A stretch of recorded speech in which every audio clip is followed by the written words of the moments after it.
Esta canção é só para ti.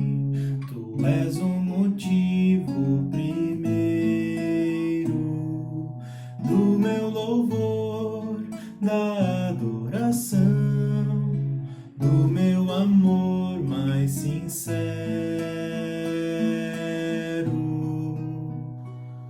Levanto minhas mãos no santuário,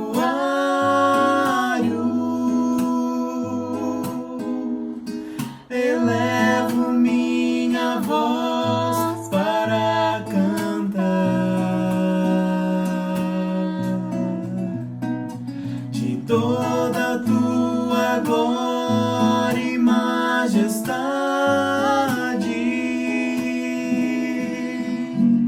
e graça que me fazem declarar: Tu és o meu Senhor, És o meu Rei, aos teus pés estou, prostrado ali, eu quero te servir como que sou, como adorador.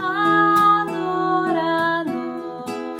Tu és o meu Senhor, És o meu Rei, aos teus pés estou, prostrado ali, eu quero te servir como que sou, como adorador. adorador. Levanto minhas mãos no santuário,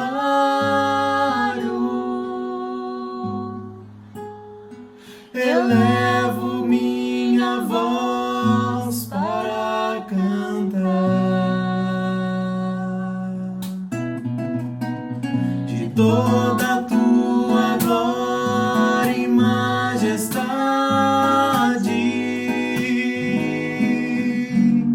e graça que me fazem declarar: Tu és o meu Senhor, És o meu Rei, aos teus pés estou, prostrado ali, eu quero te servir como que sou, como adorador. adorador. Tu és o meu Senhor, És o meu Rei, aos teus pés estou, prostrado ali, eu quero te servir como que sou, como adorador. adorador. Esta canção é só para ti. Irmãos, um bom dia. Estamos aqui no 7º domingo da Páscoa. Eu gostaria de saudá-los com a palavra do Evangelho de João, capítulo 17, versículo 13, em que Jesus, na sua oração sacerdotal, afirma: E a vida eterna é esta, que te conheçam a ti, o único Deus verdadeiro, e a Jesus Cristo a quem enviaste. Com esta palavra, iniciamos este momento, em nome do triuno Deus, o Pai, o Filho e o Espírito Santo. Quero convidá-los para termos um tempo de oração e, logo após, um momento de louvor. Pai eterno, nós te damos graças porque Tu te fazes conhecer através de Jesus Cristo, Teu Filho, Ele que é a expressão exata do Teu ser. E tudo a respeito do Teu Filho Tu nos deixa registrado no testemunho dos apóstolos que Ele elegeu, que estão, Senhor Deus, registrados estes momentos, estas verdades nas Sagradas Escrituras, e que elas nos chegam como a Tua infalível e inerrante palavra, para a condução da igreja e da vida de cada um dos Teus filhos e filhas. Ilumina a nossa mente e o nosso coração para entendermos a palavra inspirada dos apóstolos e dos profetas. E, Senhor, sê conosco nesta manhã. Orienta-nos, guarda-nos e coloque o nosso coração atento a Ti.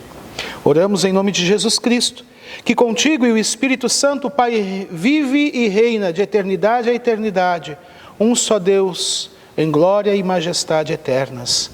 Amém.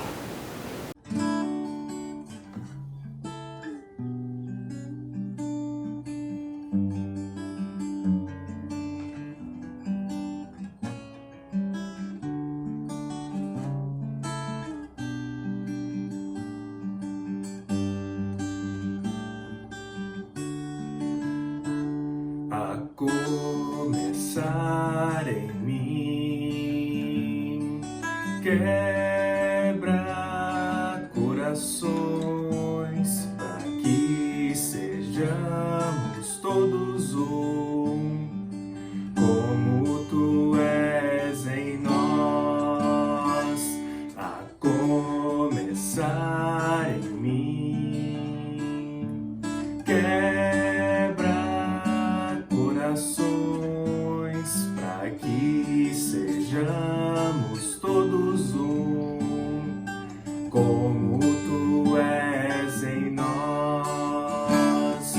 Onde há frieza, que haja amor. Onde há ódio, perdão. Para que o teu corpo cresça assim, rumo à perfeição, a começar em mim. Quebra corações para que sejamos todos um, como tu és em nós, a começar em mim. Quebra corações para que sejamos todos um, como tu és em nós. Onde há frieza, que haja amor. Onde há ódio, perdão. Para que o teu corpo cresça assim, rumo à perfeição.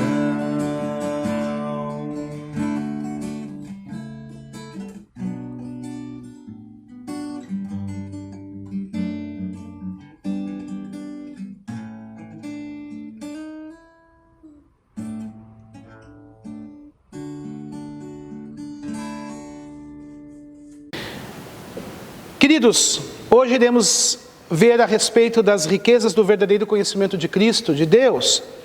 Lembrando que João escreve a sua primeira carta às igrejas da Ásia, que estavam sendo então alvejadas, como vimos nas outras pregações, por falsos ensinos de falsos mestres, que negavam que Jesus era o Cristo e que Jesus também era nascido homem. Eles negavam a encarnação de Jesus Cristo. Então, no primeiro século, quando João escreve sua carta, estas ideias estavam presentes já nesse movimento novo, que é o gnosticismo, que estava começando ali a fazer estragos no meio do povo de Deus. João deseja que os crentes verdadeiros sejam fortalecidos. Então, esta carta é um fortalecimento dos cristãos, dos crentes da igreja da Ásia, no momento em que estão sendo bombardeados por heresias de falsos mestres que negavam os preceitos fundamentais da salvação. Vejam, por quê? Ao negarem que Jesus havia encarnado, havia nascido homem, ao negarem que Jesus era divino, eles negavam o quê? Automaticamente que Jesus morreu na cruz, porque se Jesus não era homem e não era divino, ele então não morreu na cruz, ele tinha para os gnósticos uma aparência de homem, mas não era homem. E se Jesus não morreu, ele também não ressuscitou. E se Jesus não morreu na cruz e não ressuscitou, os nossos pecados não foram perdoados e nós não fomos justificados pela fé. Por isso, então, o que João está dizendo? Olha, estes homens estão ensinando uma doutrina anticristã, eles são anticristos. Não confiem nele. Permaneçam fiéis à doutrina que vocês receberam de mim e dos demais apóstolos. Esta é a doutrina autorizada. E esta doutrina revela que Jesus é verdadeiro Deus e verdadeiro homem, e que como Deus homem, ele morreu na cruz, ressuscitou, subiu aos céus, e ele nos dá o perdão dos pecados, nos justifica, nos dá a sua justiça, nos imputa a sua justiça, e além do mais, agora ele é o nosso advogado junto ao Pai nas alturas dos céus. Então, vejam, voltando ao nosso texto após este resumo: filhinhos, eu vos escrevo. O verbo escrever aparece 13 vezes nesta carta. E para podermos entender melhor o que João está querendo com a sua mensagem aqui, é necessário determinar quem são os leitores para quem ele escreveu. Veja, ele faz isso de maneira carinhosa. Primeiro, que os cristãos foram perdoados e feitos filhos de Deus, filhos de Deus primeiramente. Segundo, o tratamento afetuoso também revela que o apóstolo se considerava o pai na fé destes filhos espirituais. Segue então João, porque os vossos pecados são perdoados por causa do seu nome. João apresenta o primeiro motivo pelo qual escreve a carta. Ele está seguro de que mediante Jesus Cristo, eles foram perdoados e recebidos como filhos por Deus. João quer assegurar para eles a respeito deste perdão. João quer que eles tenham confiança nesse perdão. Esse é o antídoto contra a confusão que os falsos ensinos dos falsos mestres poderiam provocar. Esse também será nosso objetivo nesse culto, diante de tudo que recebemos pelas mídias a respeito de fé, religião e Jesus Cristo. A fonte exclusiva do perdão de Deus, a garantia do perdão de Deus, não é um conhecimento esotérico que você vai receber numa religião de mistério, numa seita ou alguma coisa assim, disponível apenas para alguns poucos iniciados e iluminados, como os gnósticos ensinavam. Mas o verdadeiro conhecimento e salvação estão claramente revelados na pessoa de Jesus Cristo, o verdadeiro Deus e verdadeiro homem, estão revelados na cruz. Ali está o conhecimento pleno para a salvação. Este é o ensino apostólico, ele é claro, não há nada oculto aqui. Não há conhecimento para além de Jesus Cristo e a este crucificado, aquele que ressuscitou e que está sentado à direita de Deus Pai Todo-Poderoso. Aqui cabe um esclarecimento nas palavras do reverendo Augusto Nicodemos Lopes. Não devemos pensar que João está ensinando que existe um poder mágico no nome de Jesus. O nome de Jesus aqui significa a pessoa de Jesus. O nome de uma pessoa na Bíblia se refere à pessoa inteira, à própria pessoa. Ou seja, é por causa do nome de Jesus, por causa da pessoa de Jesus, que revela a Deus para nós. Nenhum conhecimento secreto aqui, é Deus revelado em Jesus Cristo, por causa da sua obra, que somos então perdoados dos nossos pecados. Conclui-se, portanto, que a causa do perdão dos pecados é o próprio Jesus Cristo e sua cruz, sua pessoa como Deus homem, seu ensino, morte, ressurreição e assunção aos céus. Tudo isso agora, testemunhado com autoridade exclusivamente por aqueles que Jesus chamou e capacitou, os apóstolos. Não existe outra fonte de conhecimento de Deus. Deus se revela em Jesus Cristo para a nossa salvação. E o testemunho dessa revelação está na Bíblia, porque foi inspirado pelo Espírito Santo, para que os apóstolos ali a colocassem esta revelação de Deus. Pais, eu vos escrevo porque conheceis aquele que existe desde o princípio. Importante termos em mente que João não está se referindo à idade física dos filhos de Deus, ou estágios de maturidade na fé, como alguns pensam. Mas João está falando da posição de todo cristão diante de Cristo, ou seja, esses três grupos na realidade são um único grupo, os cristãos das igrejas da Ásia. Todos os cristãos verdadeiros, como Pai, receberam a doutrina apostólica e são aptos a transmiti-la. É o sacerdócio geral de todo cristão. Transmitir as verdades bíblicas, não a verdade de um guru, de um líder, de uma seita, não, mas as verdades bíblicas, a verdade que está nas Escrituras. Todos os cristãos verdadeiros, como jovens vigorosos, venceram o maligno. Todos os cristãos verdadeiros conhecem como filhos o Pai por intermédio de Jesus Cristo, pois o Filho revela o Pai e nos concede sermos adotados pelo Pai.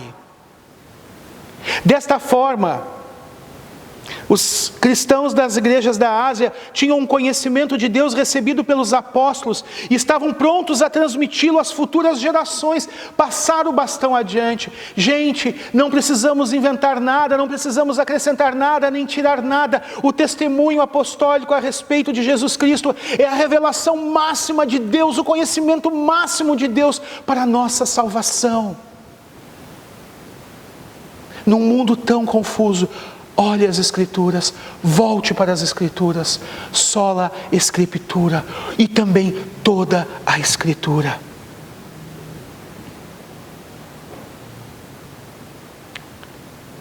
João reafirma o que escrevera na introdução de seu Evangelho sobre Jesus Cristo. Vejamos, primeiro, o Verbo não é apenas eterno e pessoal, mas também divino. Ele não é apenas um ser superior, como vimos numa das pregações aos anjos e homens, mas inferior à divindade. Não. Jesus é a própria divindade. Ele não é apenas, repito, superior aos homens e menor que Deus. Não, Ele é Deus. Jesus é Deus. Ele tem a mesma essência de Deus. Ele é Deus, o Verbo é o Criador de todas as coisas. Por meio dele foram criadas todas as coisas nos céus e na terra. Ele é o agente da criação de Deus o Pai. Ele não foi criado, mas é o Criador de tudo. Ele não teve origem, mas é a origem de todas as coisas. Ele criou as coisas visíveis e invisíveis. Criou tudo do nada, segundo o seu soberano poder, para a maior glória de Deus. Segundo, aquele que era desde o princípio, manifestou-se corporalmente ao mundo para salvar e resgatar os que creem. Isso significa que ele assumiu corpo e personalidade humanos. Além de ser verdadeiro Deus, eu repito o que já falara antes, ele é verdadeiro homem. Com um corpo concreto, humano, tangível, palpável. Ele teve fome, sede e sentiu dor. Ele chorou a morte de Lázaro. Ele é Emanuel, é Deus conosco. E a única coisa que o difere de nós, além de ser Deus, é que ele não tinha pecado nenhum. Mas ele era verdadeiro homem, sem pecado.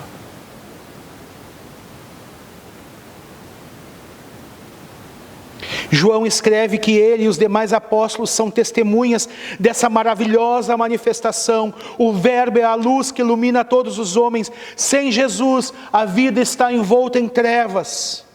Nas trevas do pecado, Deus o Filho se fez pecado por nós, assumindo o nosso lugar. Ele é o nosso fiador, Ele se fez maldição por nós, Ele sorveu sozinho o cálice amargo da ira de Deus em nosso lugar, morrendo a morte de cruz, e tudo para nos dar a vida eterna. Jesus veio nos revelar de forma incontestável e perfeita o amor de Deus, nos concedendo assim a vida eterna. Esse é o verdadeiro e único conhecimento de Deus que traz a libertação do pecado e a vida eterna. O nome, ou seja, a pessoa do homem Deus Jesus Cristo de Nazaré e sua obra na cruz. João sublinha que essas verdades reveladas aos apóstolos e que os pais conheciam deveriam ser ensinadas às gerações seguintes. Pais e mães que me ouvem, o quanto os teus filhos sabem a respeito de Jesus Cristo, o quanto eles sabem do conhecimento salvador revelado em Jesus, o quanto a cruz tem sido uma verdade e um fundamento no teu lar. Reflita, passe adiante. Jovens, eu vos escrevo porque tendes vencido o maligno, prossegue João. Jovens aqui é uma figura que faz alusão ao vigor, à força inerente à juventude. Assim como os jovens valentes, eles têm vencido o maligno. Eles foram libertados do domínio e do poder que o maligno exerce sobre o mundo. No capítulo 5, versículo 19, João diz: sabemos que somos de Deus e que o mundo todo está sob o poder do maligno.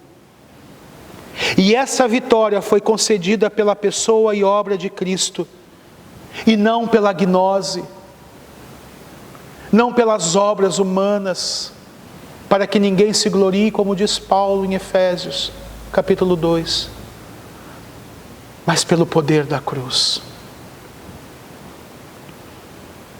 Filhinhos, eu lhes escrevi porque conheceis o Pai. Pais, eu lhes escrevi porque conheceis aquele que é desde o princípio. Jovens, eu lhes escrevi porque sois fortes e em vós a palavra de Deus permanece e tendes vencido o maligno. Aqui João faz um apanhado das suas afirmações anteriores. A diferença é que ele atribui o conhecimento do Pai Celeste aos filhinhos. Pois os filhos de Deus certamente conhecem o seu pai. Eu sou pai de 2 meninas. Grande bênção de Deus, concedida a mim e à minha esposa Carolina. A Sara de 11 e a Maria de 3. E as minhas filhas me conhecem. E confiam em mim. Antes de sair para gravar esse culto, a minha filha menor disse: pai, você está saindo? Eu digo: sim, filhinha. Aí ela disse: cuidado. E eu disse: não precisa se preocupar, filha. E ela olhou para mim: pai, tu é poderoso? E eu disse: não, filho, o pai não é poderoso, mas Jesus é poderoso.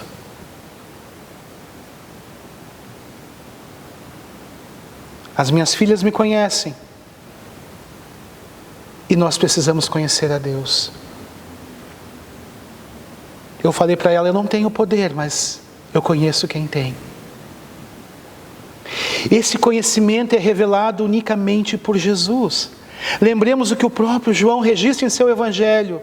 Disse Jesus: se vós de fato tivesseis me conhecido, teríeis conhecido também a meu Pai, e desde agora vós o conheceis e o vistes. Solicitou-lhe Filipe: Senhor, mostra-nos o Pai, e isso é suficiente para nós. Então Jesus ministrou-lhes: há tanto tempo estou convosco e tu não me tens conhecido, Filipe? Aquele que vê a mim vê o Pai. Como podes dizer tu, mostra-nos o Pai? Evangelho de João, capítulo 14, versículos 7 e 9. O que Jesus está dizendo aqui, e que o reformador Martim Lutero afirmava: em Jesus Cristo nós não somente temos a imagem do Pai, mas temos o coração do Pai. E aí vem a pergunta: mas aonde eu posso enxergar o rosto de Deus? No rosto do crucificado Jesus Cristo. Ali Deus revela todo o seu amor derramado para o seu povo, para os seus. É nesse conhecimento, passado pública e claramente pelos apóstolos, aqueles que foram legitimamente chamados e enviados por Jesus, que reside a verdadeira filiação divina, e não sobre a palavra de qualquer falso mestre ou profeta que venha se levantar hoje, ou falso apóstolo. João ainda acrescenta a causa dos jovens serem fortes e terem vencido o maligno: a permanência na palavra de Deus neles, dando-lhes fortaleza espiritual. A expressão palavra de Deus refere-se não somente às escrituras do Antigo Testamento, mas também toda a palavra de Jesus e a mensagem dos apóstolos. Esta palavra permanecia naqueles crentes que não só não seguiram as doutrinas do anticristo, dos falsos mestres, mas estavam prontos a enfrentá-los e a lutarem pela verdade bíblica. A palavra de Deus que revela Jesus Cristo é a nossa fortaleza. Algumas aplicações práticas, na verdade 2 a partir do que ouvimos. Primeiro, nesses tempos de lutas e privações, onde somos provados de diversas maneiras, vamos buscar encorajamento lembrando de nossa posição em Cristo. E aqui eu quero dizer para você compartilhar 3 colocações também do reverendo Augusto Nicodemos. Primeiro, conhecemos a Deus nosso Pai. Segundo, nossos pecados foram perdoados em nome de Jesus. Terceiro, vencemos o maligno. E quarto, a palavra de Deus está em nós. Essas 4 verdades são um bálsamo que nos renovam, que renovam nossas forças para seguir adiante, apesar das aflições, não nos deixando cair no engano dos falsos mestres. Segundo, a nossa época é relativista e midiática. Somos bombardeados por doutrinas e valores estranhos e contrários ao testemunho da Bíblia. O mundo questiona, relativa e despreza a palavra de Deus. Nem mesmo entre os cristãos hoje há reverência e temor, muitas vezes, diante do Evangelho. E muitas vezes não há critério. Basta olharmos as produções audiovisuais, vídeos e mensagens de WhatsApp e Facebook que recebemos de nossos membros muitas vezes, sem nenhum critério doutrinário, muitas vezes cheios de pensamentos gnósticos e contrários ao Evangelho, cheios de filosofias orientais, de espiritualismo, de crenças muitas vezes reencarnacionistas que são totalmente contrárias à palavra de Deus e que são passadas. E estas heresias têm se propagado e desviado as pessoas do verdadeiro Evangelho, tal qual a doutrina dos falsos mestres estavam desviando alguns das igrejas da Ásia Menor. Eu chamo isso de teologia da chimia comum. Para quem é gaúcho sabe que chimia é geleia. E na região da minha esposa, Três Coroas, perto de Gramado, no Rio Grande do Sul, eles fazem a chimia comum. Numa base de caldo de cana se coloca batata doce, laranja e as frutas que tiverem. E se faz uma chimia, que se come com rosca de polvilho ou pão feito em casa. É uma chimia que mistura vários elementos dispares. Pois bem, essa teologia da chimia comum tem sido servida muitas vezes até mesmo entre cristãos ditos professos. Sob uma base aparentemente cristã, se coloca filosofia oriental, espiritualismo, teorias reencarnacionistas, budismo e tudo mais, e assim Seixonoye vai se fazendo uma mistura e se serve dizendo, bem, isso é espiritualidade. Não, isso é gnose, isso não é evangelho. Volte-se para a doutrina dos apóstolos. Conhecer bem o ensino apostólico a respeito da pessoa do Redentor e estar firmado nele é crucial para a vida da igreja mais do que nunca. Diante das supostas novas revelações, dos novos apóstolos e profetas, que se colocam até mesmo em pé de igualdade ou ao lado das Escrituras, diante dos profetas que surgem com suas falsas profecias, cabe as palavras do apóstolo Paulo, assim como já vos dissemos, agora de novo também vos digo: se alguém vos anunciar outro evangelho, além do que já recebestes, seja anátema ou maldito. Só existe um evangelho. Ele foi registrado pelos apóstolos, os únicos inspirados por Deus para fazê-lo. Estão gravados nas páginas das Sagradas Escrituras. E ali, no testemunho deles, nós temos um encontro com o Cristo de Deus, verdadeiro Deus e verdadeiro homem, que na cruz revela a face amorosa do Pai, derramando-se em perdão e misericórdia para salvar o seu povo. Que Deus assim nos abençoe e que permaneçamos firmes na verdade e na doutrina apostólica. Amém. Quero convidá-los, em resposta a esta pregação, a louvarmos a Deus com o próximo hino.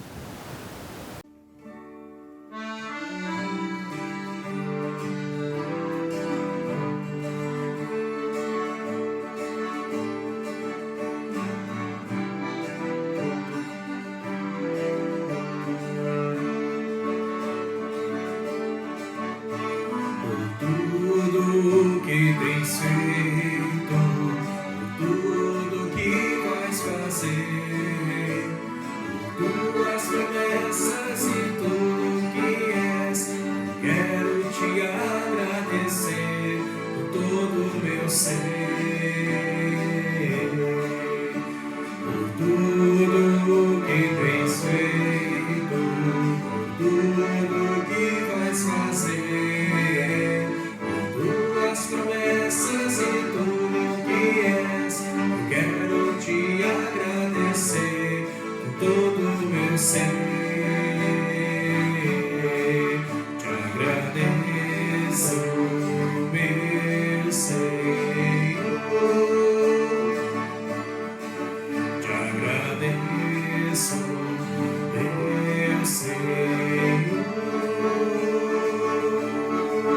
Te agradeço por me libertar e salvar, por ter morrido em meu lugar. Te agradeço, Jesus, te agradeço. Eu te agradeço,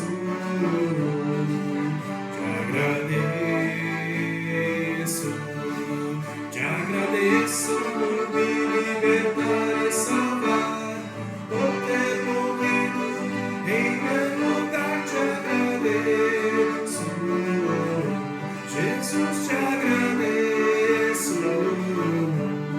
Eu te agradeço, te agradeço.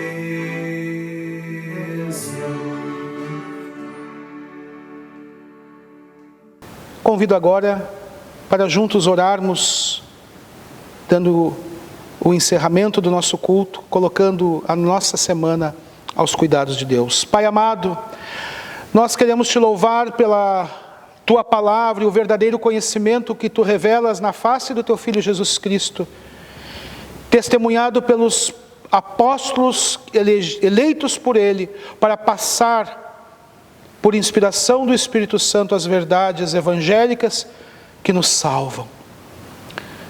Senhor, que permaneçamos fiéis às verdades bíblicas, infalíveis e inerrantes, suficiente evangelho para a nossa salvação.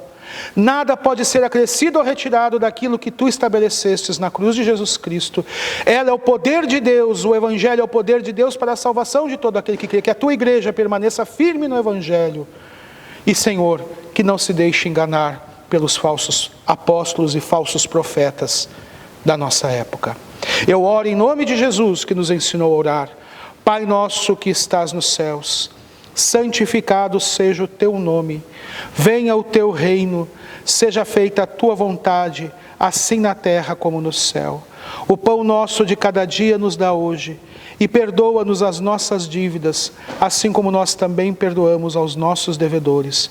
E não nos deixes cair em tentação, mas livra-nos do mal, pois teu é o reino, o poder e a glória para sempre. Amém. Nosso Senhor vos abençoe e vos guarde. Nosso Senhor faça resplandecer o seu rosto sobre vós e tenha misericórdia de vós. Sobre vós levante o seu rosto e vos dê a paz. E assim abençoe-vos Pai, Filho e Espírito Santo. Amém. Vão em paz e sirvam o Senhor com alegria. Amém.